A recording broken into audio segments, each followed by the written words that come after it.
विद्यार्थियों, नमस्कार। मैं प्रकाशक यह स्वागत करता हूं आपके अपने YouTube channel JP sir maths गुरु में।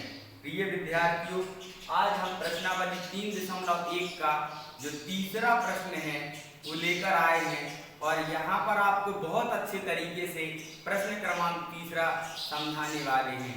तो बने रहिए आप मेरे YouTube चैनल के साथ और आइए हम चलते हैं प्रश्न क्रमांक तीसरे का पहला प्रश्न। यहाँ पर क्वेश्चन में लिखा हुआ है कि अनुपातों a1 बटे a2, b1 बटे b2 और c1 बटे c2 की तुलना कर ज्ञात कीजिए कि निम्नलिखित समीकरणों के युग्म संगत हैं या असंगत हैं। प्रिय छात्रों, जो अध्याय 3 का इंट्रोडक्शन मैंने अपने YouTube चैनल पे डाला है उसमें मैंने बहुत अच्छे तरीके से वहां पर समझाया है कि कब समीकरण के संगत हल हमें प्राप्त होने वाले हैं, कब समीकरण युग्म के असंगत हल प्राप्त होने वाले हैं। तो यहाँ पर हम पहले क्वेश्चन को करते हैं और आपको बताने का प्रयास करेंगे कि यदि ग्राफ में हमें प्रतिच्छेदी रेखाएं प्राप्त होती हैं तो समीकरण का संगत हल प्राप्त होगा, या फिर ग्राफ में हमें समांतर रेखाएं या समपाती रेखाएं प्राप्त होती हैं तो समीकरण का संगत या असंगत किस प्रकार का हल हमें मिलने वाला है। ठीक है, तो हम सबसे पहले आपको थोड़ा सा यहाँ पर मैं बताना चाहूंगा, यदि हमें ग्राफ में समांतर रेखाएं प्राप्त होती हैं या कोई भी ये दो चरम वाला रेखिक समीकरण यदि समांतर रेखाओं वाली शर्त का पालन करता है तो हमें समीकरण का जो रेखिक युग्म के जो समीकरण है वहां पर हमें क्या होगा, युग्म जो होगा हमारा असंगत होने वाला है। ठीक है ना।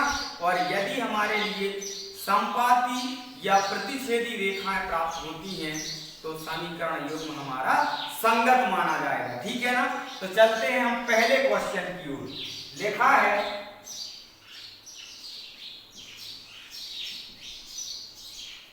क्वेश्चन नंबर पहला,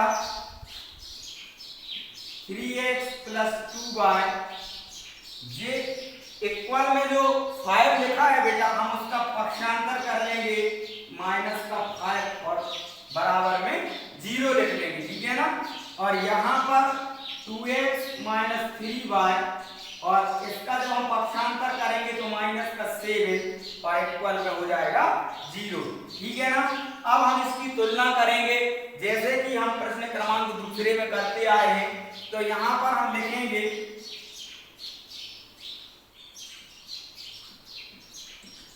तुलना करने पर, कैसे तुलना कर रहे हो, a1 a2 b1 b2 c1 c2 से। ठीक है ना।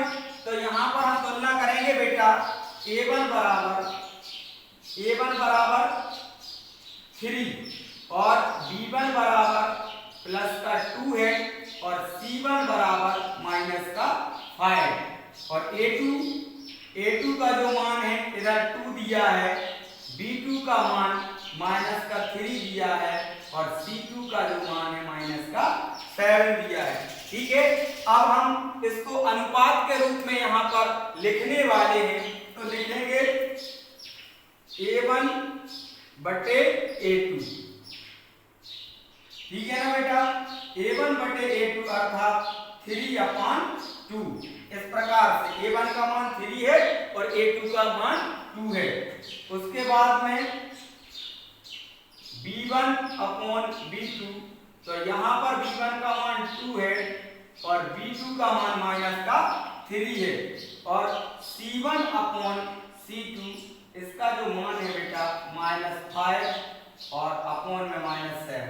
माइनस से माइनस कट हो जाएगा तो ये जो आएगा 5/7 भी ऐसा लिख सकते हैं। ठीक है ना। अब हम देखेंगे बेटा क्या हमारा a1 बटे a2 का मान जो है क्या वो b1 बटे b2 के मान के बराबर है? नहीं है। क्यों नहीं है? क्योंकि a1 बटे a2 का मान हमें 3/2 दिया है और b1 बटे b2 का जो मान है वो 2/3 दिया है। तो ये दोनों इक्वल नहीं है। तो हम क्या लिख सकते हैं, a1 A1 upon A2 not equal B1 upon B2। अर्थात ये जो यहां पर कंडीशन हमें मिल रही है, ये कौन सी कंडीशन मिल रही है? आद्वितीय हल की। अगर समीकरण का आद्वितीय हल होता है तो हमें ग्राफ में प्रतिच्छेदी रेखाएं प्राप्त होती हैं और समीकरण का केवल और केवल एक हल होता है। और इस स्थिति में हमारा जो यहाँ पर रेखिक समीकरण का युग्म है वो कैसा होता है? संगत होता है। ठीक है ना? अगर समीकरण का अद्वितीय हल है तब हम क्या लिख सकते हैं कि अर्थात रेखा युग्म कैसा है हमारा? यहाँ पर जो रेखा युग्म है वो प्रतिच्छेदी है। कैसा है बेटा? प्रतिच्छेदी है। तो हम लिख सकते हैं चूंकि ग्राफ में प्रतिच्छेदी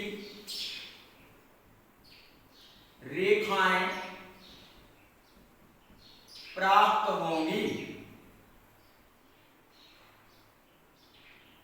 अतः जो हमारा रेखिक समीकरणों का युग्म है वो कैसा होगा? वो यहां पर संगत होगा। अतः रेखिक समीकरण का युग्म संगत होगा। ठीक है ना बेटा? हमने क्या बोला? अगर आपको ग्राफ में प्रतिच्छेदी रेखाएं या संपाती रेखाएं मिलती हैं तो आपका रेखिक समीकरण का युग्म कैसा होगा? संगत होगा। अगर इसके अलावा आपको समांतर रेखाएं मिलती हैं तो वहां पर हमारा जो रेखिक समीकरण का युग्म है वो कैसा होने वाला है? असंगत होने वाला है। ठीक है ना? तो ये पहला क्वेश्चन हमने बहुत अच्छे तरीके से आपको समझाया। आइए चलते हैं दूसरे क्वेश्चन की ओर। यहां पर दिया हुआ है 2x माइनस 3y इक्वल में 8 है। इसका हम पक्षांतर कर देंगे बेटा, माइनस का 8 और इक्वल टू में 0 और इधर लिखेंगे 4x minus 6y minus 9 equal में 0। ये सेकंड क्वेश्चन है बेटा। ठीक है ना? ये वाला।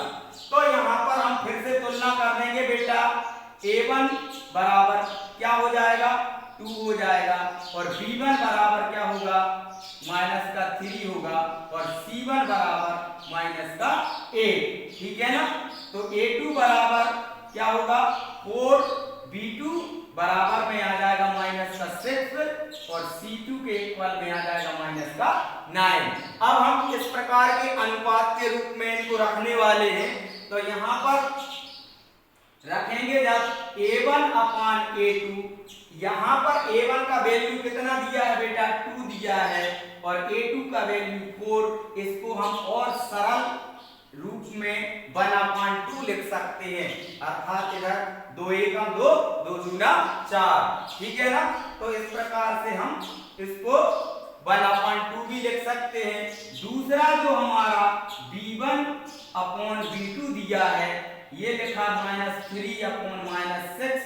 माइनस से माइनस इधर कट जाएगा और इसको भी हम 3 बन जा 3 और 3 2 जा 6, अर्थात 1/2 लिख सकते। ठीक है ना? जो अगला हमें दिया है तीसरा c1 अपान c2, ये दिया है माइनस का 8 अपॉन माइनस का 9। ये हमारा नहीं कटने वाला है। ठीक है? क्योंकि ऊपर जो हमारा है, ऊपर हमारा कैसा है? इवन नंबर है और नीचे ऑड नंबर है। ऊपर सम संख्या है, नीचे विषम संख्या है। ये जरूर कट सकता है। तो ये आ जाएगा हमारा 8/9। ठीक है ना? तब हमने क्या देखा बेटा? यहाँ पर हमें क्या प्राप्त हुआ? a1 बटे a2 का मान हमारा 1/2 आया है। ठीक, b1 बटे b2 का मान भी हमारा 1/2 आया है। ठीक है? लेकिन यहाँ पर c1 बटे c2 का मान 1/2 नहीं आया। ठीक है ना? तो हम क्या लिख सकते हैं? a1 अपॉन a2 इक्वल में b1 अपॉन b2 और not equal c1 upon c2। ये जो बेटा शर्त है, ये शर्त है, ये हमारी कोई हल नहीं की शर्त है। क्या की शर्त है? कोई हल नहीं की शर्त है ये। और यदि समीकरण में जब कोई हल नहीं होता है तो ग्राफ में हमें किस प्रकार की रेखाएं प्रदर्शित होती हैं? समांतर रेखाएं मिलती हैं। और रेखिक समीकरण का युग्म जो होता है वो कैसा होता है बेटा? असंगत होता है। जब हमें कोई हल प्राप्त ही नहीं हुआ है तो हमारा जो रेखिक समीकरण का युग्म होगा वो कैसा होगा? असंगत होगा। ठीक है ना? तो हम लिख सकते हैं कि चूंकि ग्राफ में हमें समांतर रेखाएं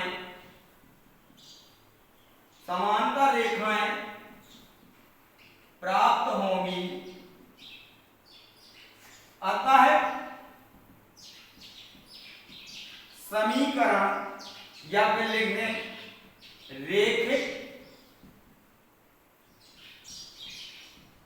समीकरण का युग्म असंगत होगा। ठीक है ना बेटा? कैसा होगा? हमारा असंगत होगा। ठीक है।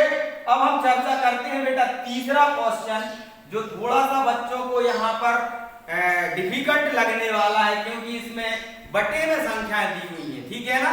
बिल्कुल भी परेशान ना हो, तीसरे क्वेश्चन को हम बहुत अच्छे तरीके से समझाने वाले हैं। ठीक है ना? तो आइए चलते हैं प्रश्न क्रमांक तीसरे की ओर।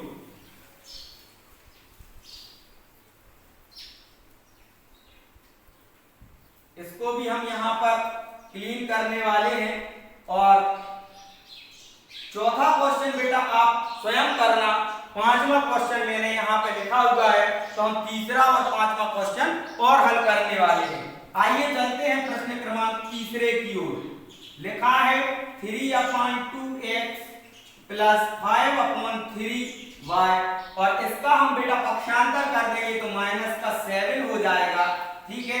यदि नहीं करना है तो कोई दिक्कत नहीं है, अभी और यहाँ पे मैं चलिए कर लेते हैं, कोई दिक्कत नहीं। ठीक है ना? इतनी चीज आपने इसका पक्षांतर कर लिया, ये तो हमारा लिखा ही हुआ है, ये अपॉन में नहीं, इसकी दिक्कत। पहले हम इसको क्या करेंगे, जो बटे में संख्या दी हुई है इसको पहले हम सरल रूप में लिख लेंगे। ये बटे वाली संख्या को हम अलग करने वाले हैं हल करके। ठीक है ना? तो बेटा यहाँ पर 2 और 3 का लघुत्तम 6 आता है, और 6 का जब यहाँ गुणा करेंगे हम इस प्रकार से, देखिए 3/2x प्लस 5/3y जो दिया हुआ है बेटा, 2 और 3 का जब हमने एलसीएम लिया 6 आया, 6 का गुणा हमने किया 3/2x में, और 6 का गुणा कर दिया 5/3y में, और सबके बटे में 6 लिख दिया। ठीक है ना? तो यहाँ पे जब हम कट करेंगे ये हो जाएगा 2 3 6। ठीक है ना? और ये हो जाएगा 3 2 6। ऊपर क्या बचा? 3 × 3 मतलब 3 3 9x प्लस 2 × 5 2 5 10y, और अपॉन में क्या है बेटा? 6 है। ठीक है ना? लेकिन यहाँ पर बेटा माइनस में क्या दिया? 7। इसके बटे में कुछ नहीं, मतलब 1 है। ठीक है ना? तब हम क्या कर सकते हैं, तब हम इसको क्या करेंगे बेटा, और इक्वल में तो इधर 0 है, तो यहाँ पर 6 का मल्टीप्लाई कर देंगे 7 में। ठीक है ना? तो 6 7 क्या होता है? 42। ठीक है ना? तो ये हमारा आ जाएगा 9x plus 10y minus 42। Upon के जो 6 हैं इस तरफ जाएंगे बेटा, 0 दिया है, 0 में इसका मल्टीप्लाई होगा तो ये 6 भी 0 हो जाएंगे, और सिर्फ इतना मिलने वाला है हमें। ठीक है ना? तो ये चीज मैंने आपको यहाँ पे रख कर समझाई है। तो यहाँ पर जब हमने इस समीकरण को यहाँ पर हल किया तो हमारा क्या निकल के आ गया? 9x प्लस 10y माइनस 42 और इक्वल में 0। ठीक है ना? ये जो अपॉन में दिया था हमने इस प्रकार से इसको सॉल्व कर लिया। अब हम चर्चा करते हैं यहाँ पर जो हमें सेकंड इक्वेशन दिया हुआ है बेटा, सेकंड इक्वेशन यहाँ पे लिखा हुआ है 9x माइनस 10y और इसका जब हम पक्षांतर करेंगे बेटा तो माइनस का 40 और इक्वल में आ जाएगा 0। अब हम यहां तुलना करेंगे फटाफट। A1 9 दिया हुआ है, B1 का मान 10 और C1 का मान माइनस का 42, A2 का मान 9, B2 का जो मान है माइनस का 10 और C2 का मान माइनस का 40। ठीक है, अब हम अनुपात के रूप में लिखेंगे A1 अपॉन A2, इसको हम क्या लिख सकते हैं 9 अपॉन 9, अर्थात 9 बन जा 9, इसको 1 लिखा जा सकता है A1 अपॉन A2 को। और यहाँ पर B1 अपॉन B2 के लिए क्या लिख सकते हैं बेटा, B1 का मान कितना है 10 और B2 का मान माइनस का 10, तो 10 बन जा 10 माइनस का 1। ठीक है ना बेटा। और यहाँ पर जो हमारा C1 अपॉन C2 का मान आएगा वो माइनस का 42 अपॉन में माइनस का 40। अब इसको हम कट कर देंगे माइनस माइनस से, और 43 जा होता है 42, तो ये कितना आ जाएगा प्लस का 3 आएगा। तो यहाँ पर A1 अपॉन A2 का मान 1 आया है, B1 अपॉन B2 का मान माइनस 1 आया है और C1 अपॉन C2 का मान कितना आया है प्लस का 3। अब आप बताएं बेटा क्या A1 बटे A2 का मान B1 बटे B2 के मान के बराबर है? नहीं है। तो यहाँ पर हम क्या लिख सकते हैं A1 upon A2 not equal B1 upon B2। ये कौन सी कंडीशन है बेटा? ये आद्वितीय हल की शर्त है। आद्वितीय हल में हमने क्या बताया, हमें क्या मिलने वाला है अगर आद्वितीय हल है समीकरण का, तो प्रतिच्छेदी रेखाएं और समीकरण का जो युग्म है वो कैसा मिलने वाला है, संगत मिलने वाला है। ठीक है ना। तो यहां पर आप लिख सकते हैं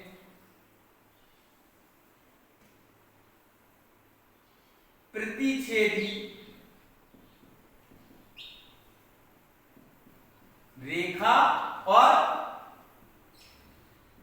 समीकरण का युग्म, ठीक है, वो संगत मिलेगा, संगत है, इतना बस लिख देंगे। ठीक है ना। अब हम चर्चा करते हैं बेटा 5वें क्वेश्चन पे। ठीक है ना। तो जो 5वां क्वेश्चन हमें यहाँ पे दिया हुआ है, 5वां क्वेश्चन, 5वें क्वेश्चन में हम देखेंगे बेटा फटाफट यहाँ पर। चौथा क्वेश्चन आपको स्वयं घर से करना है। ठीक है ना। 5वें क्वेश्चन को मैं यहाँ पे बता रहा हूं। तो 5वां क्वेश्चन दिया है 4/3x प्लस 2y और इक्वल में दिया हुआ है 8। ठीक है, पहले इसी को सॉल्व कर लेते बेटा। जो अपॉन में संख्या दी है इसको हम क्या करेंगे, इसको अलग करने वाले हैं। ठीक है ना। तो इसके अपॉन में कुछ नहीं है 1, 3 और 1 का एलसीएम लेंगे बेटा 1 ही आएगा। तो ये जो हमारा आएगा 4x और 3 का 2 में मल्टीप्लाई होगा, 3 2 जा 6y और अपॉन में जो 3 बचा है उसको हम लिख देंगे। ठीक है ना। अब ये अपॉन का 3 है बेटा उस तरफ जाएगा तो ये इनटू में हो जाएगा, गुणा में हो जाएगा। कैसे? 4x plus 6y 8 into 3। जो चीज बटे में रहती है बराबर के उस तरफ आने पर गुणा में हो जाती है। तो यहाँ पर 8 3 या कितना हो जाएगा 24। तो 4x प्लस 6y इक्वल में ये हो जाएगा हमारा 24 का बेटा हम पक्षांतर करेंगे। ठीक है ना। इस प्रकार से ये हमारा यहाँ पर हमें रेखिक समीकरण मिल गया है। तो यहाँ पर ये पहला जो समीकरण था 4x प्लस 6y और इसका पक्षांतर करेंगे माइनस का 24 और इक्वल में 0, ये है हमारा फर्स्ट। और यहाँ पर जो सेकंड दिया है इसको हम लिखेंगे 2x प्लस 3y और इस 12 का जब हम इस तरफ पक्षांतर करेंगे तो माइनस का 12 इक्वल 0 और ये इक्वेशन नंबर सेकंड। अब इसकी हम तुलना कर देंगे फटाफट। यहाँ पर a1 का मान बेटा 4 है, b1 का मान 6 है और c1 का मान माइनस का 24 है। a2 का जो मान है 2 है, B2 का मान 3 है और C2 का मान -12 है। अब यहाँ पर हम अनुपात के रूप में देखेंगे A1 अपॉन A2, इसका मान 4/2, इसको कैसा लिखा जा सकता है, 2 2 जा 4, 2 लिखा जा सकता है, ठीक है ना। और यहाँ पर B1 अपॉन B2 का जो हमें मान मिला है वो 6/3, इसको 6/3, 3 2 जा 6, इसको भी हम 2 लिख सकते हैं। और यहाँ पर C1/C2 का जो मान है बेटा, C1/C2 का ये -24 और अपॉन में -12, -24 अपॉन में -12, माइनस माइनस कट जाएगा और 12 में 2 जा होगा बेटा हमारा कितना, 24। तो यहाँ पर भी हमें A1/A2 का मान 2 प्राप्त हुआ, B1/B2 का मान भी 2 मिला और C1/C2 का मान भी 2 मिला है। तो यहाँ पर कंडीशन क्या निर्मित हुई है, A1/A2 equal B1 upon B2 और इक्वल में C1/C2, अर्थात तीनों मान हमारे कैसे हैं, बराबर आए हुए हैं, ठीक है। ये जो शर्त है बेटा, ये शर्त यहाँ पर समीकरण के अंततः अनेक हल की शर्त है और इसमें हमें ग्राफ पर संपाती रेखाएं प्रदर्शित होती हैं और यदि समीकरण के अंततः अनेक हल होते हैं तो हमारा जो रेखित समीकरण युग्म जो मिलने वाला है वो कैसा होगा, संगत होगा, ठीक है ना। तो यहां पर हम लिख सकते हैं रेखाएं संपाती प्राप्त होंगी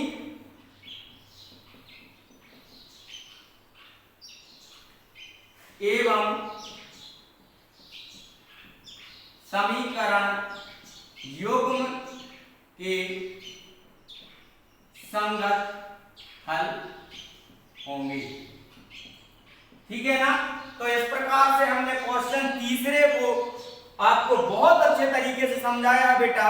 बोर्ड एग्जाम में इस प्रकार का एक क्वेश्चन जरूर आता है, अभी जो रुक जाना नहीं, कक्षा 10वीं का गणित का पेपर हुआ था उसमें एक इस प्रकार का क्वेश्चन जरूर पूछा गया था। पिछले जो अभी वार्षिक परीक्षा हुई थी उसमें भी ये क्वेश्चन आया था 2023-24 में। तो बेटा ये बड़ा ही महत्वपूर्ण प्रश्न था परीक्षा की दृष्टि से। आशा करता हूं आपने बहुत अच्छे तरीके से ये प्रश्न समझ लिया होगा और इसी प्रकार से अगले जो सवाल आने वाले हैं उनको करने में आपको कोई भी परेशानी नहीं जाने वाली है। तो मिलते हैं अगले वीडियो के साथ जब हम क्वेश्चन क्रमांक 4 लेकर आएंगे, प्रश्नावली 3.1 का। इस प्रश्नावली में कुल 7 प्रश्न दिए हैं जिनको हम क्रमबद्ध तरीके से यहाँ पर हल करने वाले हैं। तो आप बने रहिए मेरे YouTube channel JP sir maths गुरु के साथ। गणित से संबंधित इसी प्रकार के हल प्राप्त करने के लिए मेरे चैनल जेपी सर मैथ्स गुरु को अभी सब्सक्राइब करें।